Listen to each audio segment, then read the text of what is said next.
یکی هست تو قلبم که هر شب واسه اون می نویسم اون خوابه، نمیخوام بدونه واسه اونه که قلب من این همه بیتابه.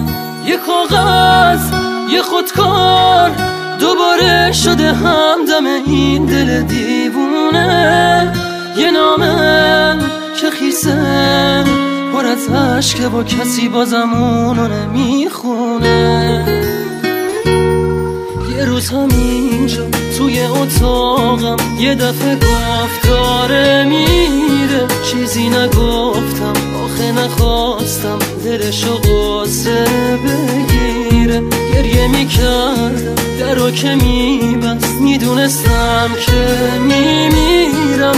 اون عزیزم بود نمیتونستم جلوی راشو بگیرم. میترسم یه روزی برسه که اونو نبینم، بمیرم تنها.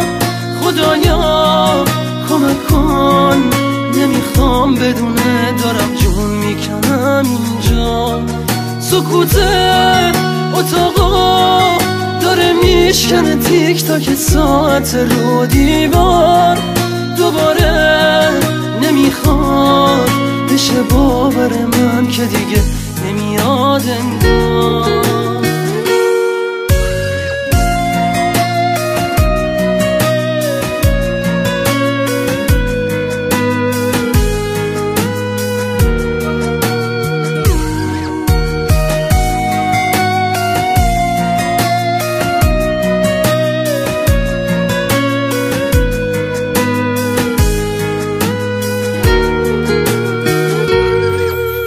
همینجا توی اتاقم یه دفعه گفت داره میره، چیزی نگفتم آخه نخواستم دلشو قصه بگیره. گریه میکردم درو که میبست، میدونستم که میمیرم. اون عزیزم بود نمیتونستم جلوی راشو بگیرم. یکی هست تو قلبم که هر شب واسه اون می نویسم اون خوابه، نمیخوام بدونه واسه اونه که قلب من این همه بیتابه.